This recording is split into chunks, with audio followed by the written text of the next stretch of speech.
Guru honorer lulus PG apakah langsung mendapat formasi? Bagaimana jika Pemda tidak mengusulkan formasi? Lalu apakah P3K 2021 dan 2022 digabung dan daftar kembali semua calon P3K?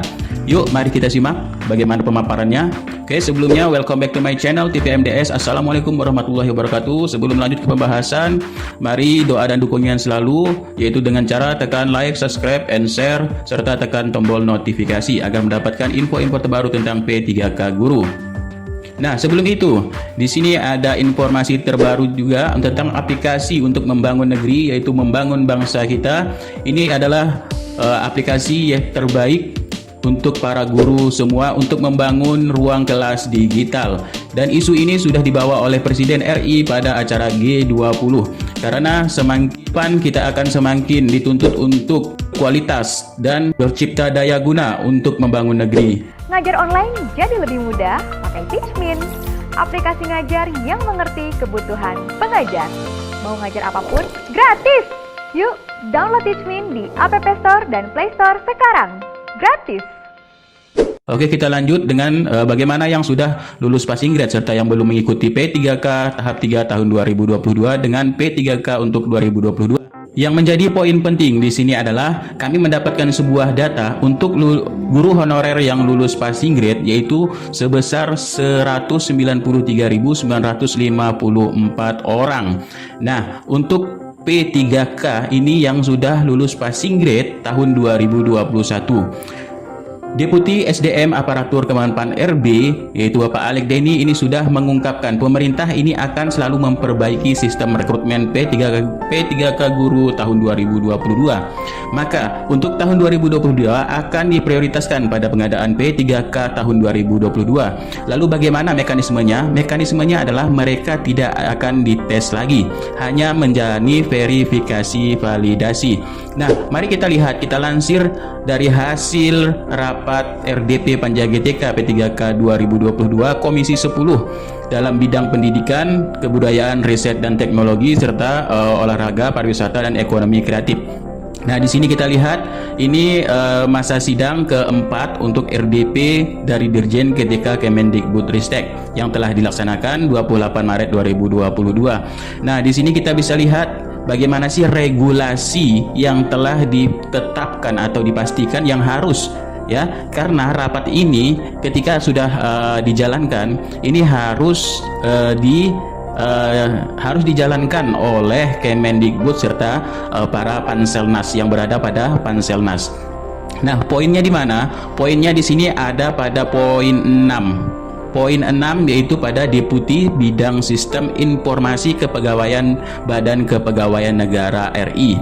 Pada poin ini bisa kita lihat bagaimana untuk peraturan tahap 3 serta optimalisasi dan PPK tahun 2022. Kita langsung lanjut yaitu ke bagaimana untuk pengolahan nilai P3K Guru tahap 3. Ya, regulasinya seperti ini. Kita ambil untuk yang pengolahan nilai P3K Guru tahap 3 sudah jelas sekali ya, akan dilakukan optimalisasi formasi bagi formasi yang tidak terpenuhi. Tahap 3 tetap akan melakukan optimalisasi, artinya optimalisasi ini tidak perlu tes lagi.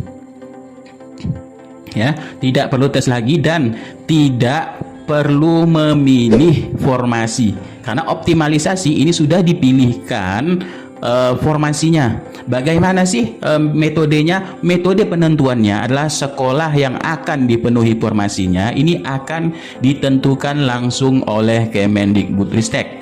Bisa dilihat teman-teman semua ya, ini poin pentingnya untuk bagaimana pengolahan nilai dari guru tahap 3 untuk yang lulus passing grade, ya, dan memenuhi dari ambang batas yang sudah ditentukan semuanya, ya. Nah, itulah passing grade. Nah, di sini sudah jelas ya, poin B-nya inilah regulasi yang harus dijalankan oleh Panselnas. Panselnas dari pihak BKN, Menpan RB, Kemendikbudristek, ya. Nah, ini sudah jelas sekali. Ini harus dijalankan oleh Panselnas. Nah, selain itu juga kenapa harus dijalankan? Karena ini sumber dananya sudah ada, ya. sumber dananya sudah ada, jadi tidak perlu lagi sebenarnya ini menunggu formasi dari pemerintah daerah.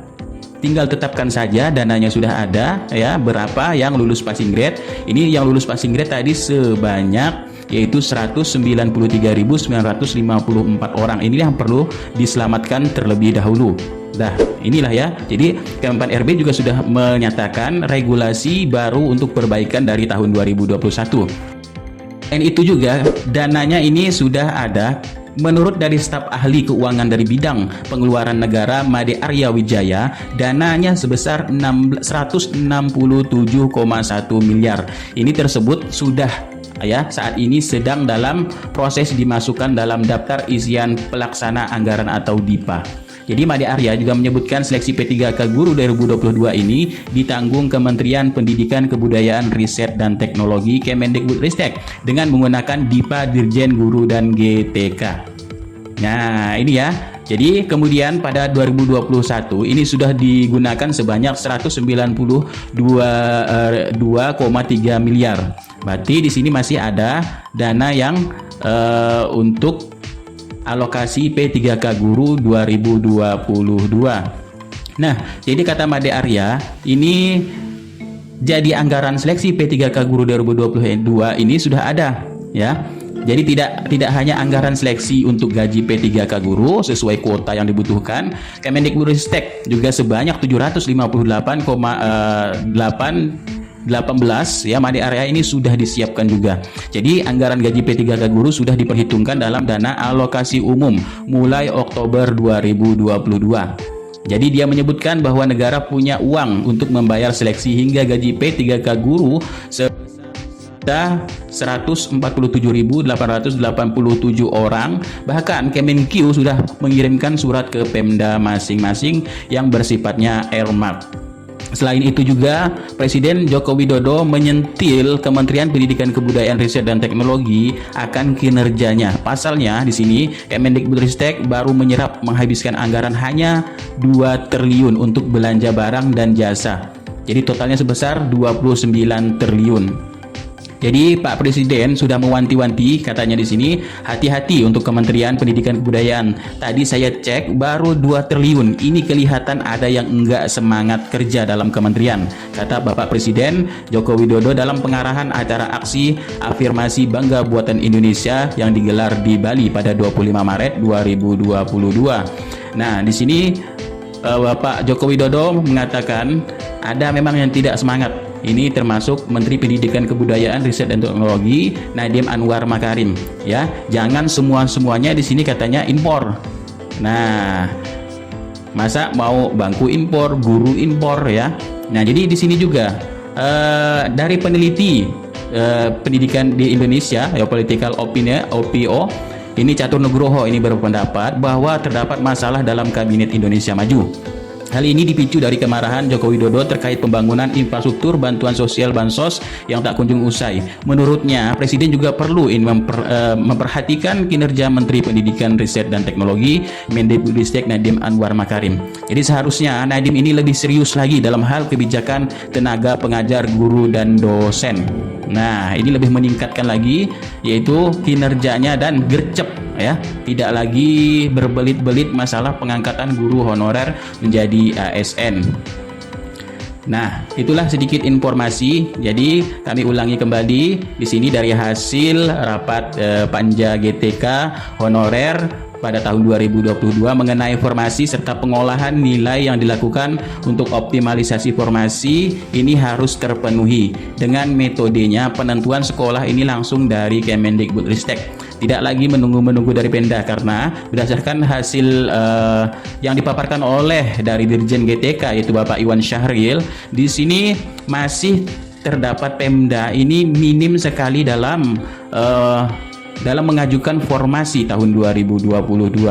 Oke, sekian, terima kasih informasinya. Mudah-mudahan ini sedikit bermanfaat. Billahi taufiq wal hidayah. Wassalamualaikum warahmatullahi wabarakatuh. Salam sobat-sobat TPMDS dimanapun berada. Salam sobat Indonesia.